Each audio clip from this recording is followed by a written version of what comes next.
Il y a quand même un truc assez paradoxal avec la crypto et je le vois d'ailleurs directement dans les statistiques de ma chaîne. Quand le marché baisse, que Bitcoin fait moins parler de lui, forcément il y a beaucoup moins de monde qui s'intéresse au sujet. Par contre, dès que Bitcoin repart, qu'on recommence à en parler un peu partout, là bizarrement, tout le monde revient. Et le problème, ce n'est pas de commencer à investir quand Bitcoin monte, le problème c'est plutôt de ne commencer à s'intéresser à Bitcoin uniquement lorsque tout le monde en parle déjà, parce que vous pouvez passer des heures à analyser Bitcoin, connaître 50 projets crypto, comprendre parfaitement comment fonctionne une blockchain, suivre ce marché comme du lait sur le feu, et malgré tout, être un mauvais investisseur et même perdre de l'argent. Et ça, on va en reparler parce que c'est probablement le point le plus important de cette vidéo. Aujourd'hui, je vais donc vous partager 5 erreurs que j'éviterai absolument si je devais recommencer la crypto de zéro. Mais avant même de parler de Bitcoin, de prix ou de portefeuille, il y a une question toute simple que je trouve qu'on ne se pose pas assez. Pourquoi vous investissez réellement?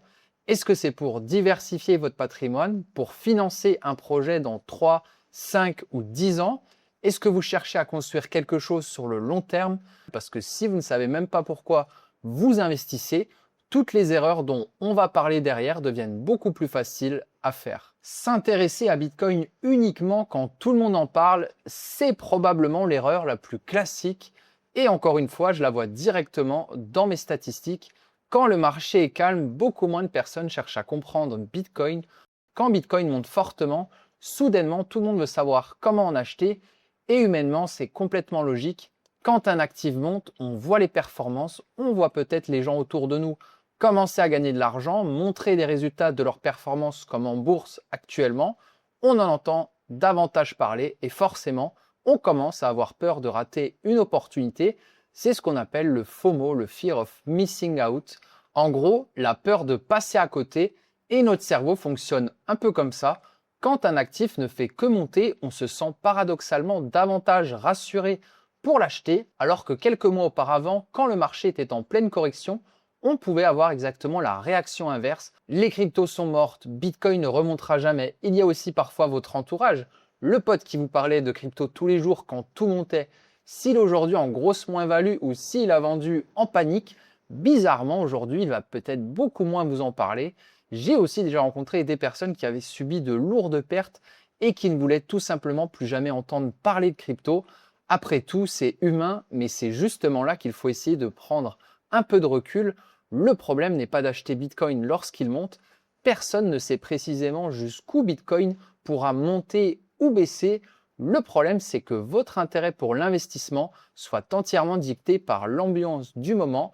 Vous n'êtes pas obligé d'acheter. Vous pouvez simplement observer ou commencer progressivement. Vous pouvez prendre le temps de comprendre, mais essayez de dissocier votre intérêt pour un investissement de l'euphorie du marché. Croire que Bitcoin est trop cher parce qu'il a déjà été beaucoup moins cher. La deuxième erreur, je la trouve intéressante psychologiquement parlant, c'est ce qu'on appelle le biais d'ancrage. Bitcoin est descendu autour de 17 000 $ fin 2022. Donc forcément, quand vous le découvrez plusieurs années plus tard à un prix beaucoup plus élevé, vous pouvez vous dire « Bah non, c'est trop cher. Pourquoi j'achèterais maintenant alors que certains l'ont acheté à 17 000 $. Et si on remonte encore plus loin, évidemment, certains ont acheté Bitcoin quelques centaines de dollars, voire quelques dollars. Donc je comprends complètement ce raisonnement, sauf que le fait qu'un actif ait été beaucoup moins cher dans le passé ne permet pas à lui seul de déterminer s'il est aujourd'hui trop cher. Sinon, on passerait notre vie à comparer le prix actuel au meilleur point d'entrée de toute son histoire. Ces grandes caractéristiques fondamentales restent là, mais l'environnement autour de Bitcoin, lui, a beaucoup évolué depuis 2022. On sortait notamment à l'époque de la faillite de l'échange FTX dans un écosystème beaucoup moins structuré et réglementé. Donc ne comparez pas uniquement le prix d'aujourd'hui au prix que vous regrettez de ne pas avoir payé hier, parce que sinon vous pouvez passer des années à attendre le retour d'un prix précis qui reviendra peut-être ou peut-être jamais, et ça personne n'en sait rien. La troisième erreur, trop s'exposer, et là il y a une question que je pense qu'il faut vraiment se poser. Quelle baisse êtes-vous réellement capable de supporter sans paniquer, sans revenir encore une fois sur l'épargne de précaution, votre capacité d'épargne ou votre horizon d'investissement? Imaginez simplement que vous investissez 20 000 € en crypto. Le marché chute fortement et vos 20 000 € deviennent 10 000 €. comment vous allez réagir? Est-ce que vous allez paniquer et vendre de peur de perdre encore plus? Est-ce que vous allez être capable de ne rien faire? Est-ce que vous allez avoir même envie d'en rajouter, de racheter sur ces niveaux? Parce qu'il y a une énorme différence entre dire moi une baisse de 50%, ça ne me fait rien, et voir réellement 20 000 euros devenir 10 000 euros. C'est souvent dans ces moments-là que vous allez vous rendre compte que vous étiez peut-être beaucoup trop exposé et peut-être aussi que cet argent finalement vous en aviez besoin pour changer de voiture, pour financer un projet ou même partir en vacances, peu importe. Et évidemment, c'est encore différent si ces 20 000 euros représentent une petite partie de votre patrimoine ou quasiment toute votre épargne. C'est là que je trouve que la gestion de patrimoine devient vraiment intéressante parce qu'un actif peut être excellent, mais si vous lui donnez une place complètement disproportionnée dans votre patrimoine, vous créez vous-même votre propre risque. Et je trouve que cette phrase résume assez bien l'idée. Un bon investissement avec une mauvaise allocation peut devenir une mauvaise décision. Et là, on arrive probablement au point le plus important pour moi parce que je pense que j'ai moi-même mis du temps à comprendre ça. Connaître la crypto et savoir investir, ce sont deux compétences différentes. Imaginez deux personnes. La première passe 3 ou 4 heures par jour dans la crypto. Cette personne connaît énormément de choses. Et à côté, vous avez quelqu'un qui connaît beaucoup moins la crypto, peut-être même qu'il ne possède que du Bitcoin. Il ne passe pas ses journées sur les réseaux sociaux, mais cette personne sait pourquoi elle investit. Elle a défini combien elle voulait investir, elle connaît son horizon, elle a un plan d'achat, elle sait ce qu'elle fera si le marché baisse et elle sait aussi dans quelles conditions elle commencera éventuellement à vendre. Ça peut être quelque chose de très simple, par exemple à partir d'un certain niveau de performance, commencer progressivement à récupérer une partie de sa mise. Pas besoin d'avoir un plan avec 15 règles, mais il y a un cadre. Alors laquelle de ces deux personnes est réellement la plus compétente en investissement? Ce n'est pas forcément la première, même si elle maîtrise beaucoup mieux l'écosystème crypto et qu'au final elle comprend mieux dans quoi elle investit sûrement. Mais je trouve qu'il y a un piège énorme parce que plus vous passez de temps dans cet univers, plus vous pouvez avoir l'impression de devenir meilleur. Et il y a quelque chose qui renforce énormément cette impression, un marché qui monte. Quand une grande partie de votre portefeuille monte, vous pouvez prendre de mauvaises décisions et quand même gagner de l'argent. Et forcément, ça vous donne confiance.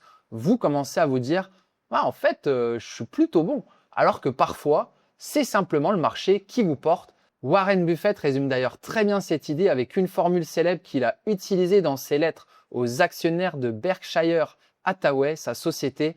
C'est seulement quand la marée se retire qu'on découvre qui a nagé tout nu. Et c'est exactement ça. Quand la marée est haute, quand tout monte, beaucoup d'erreurs restent invisibles. C'est lorsque le marché devient beaucoup plus difficile qu'on découvre si votre stratégie tenait réellement debout.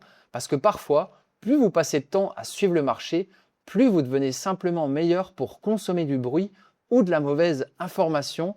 Vous connaissez 20 projets, vous regardez les prix toute la journée, vous changez de crypto comme de chemise parce qu'un nouveau projet à la mode apparaît, une nouvelle pépite, un nouveau secteur émergent, puis 3 semaines plus tard, vous recommencez.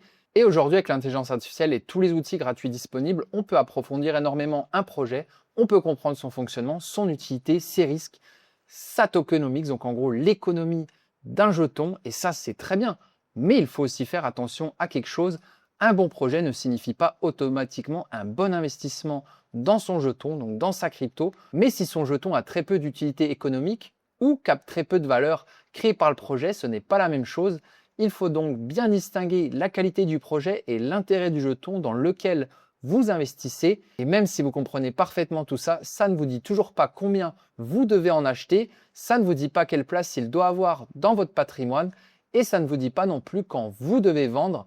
Et c'est là pour moi toute la différence entre connaître le marché et avoir une réelle stratégie d'investissement. Et la dernière erreur, acheter sans jamais réfléchir à la manière dont vous allez sortir. Et ça, je peux vraiment vous en parler par expérience. Parce que quand le marché monte, c'est extrêmement facile de repousser ses objectifs.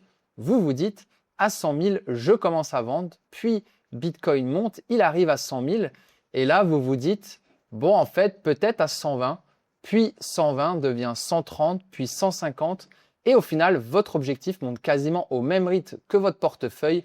Pourquoi? Parce que quand tout va bien, vous n'avez absolument aucune envie de vendre, vous avez l'impression que cette fois-ci, ça va continuer, et en plus, si vous passez beaucoup de temps sur les réseaux sociaux, vous allez forcément trouver des gens pour vous conforter là-dedans. Vous pensez que Bitcoin va encore monter, vous allez naturellement regarder les analyses qui vous expliquent pourquoi Bitcoin va encore monter.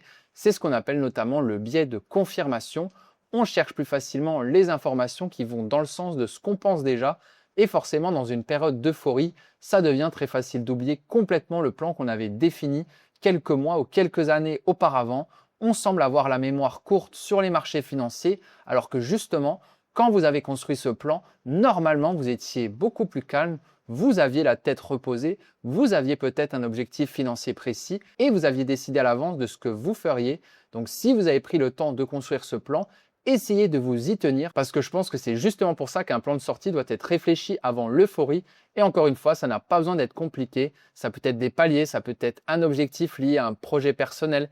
Ça peut simplement être une réduction progressive de votre risque ou le fait de se payer de façon dynamique dans une zone propice à la prise de profit. Mais il faut moins réfléchir à la question parce que sinon, vous laissez vos émotions prendre décision.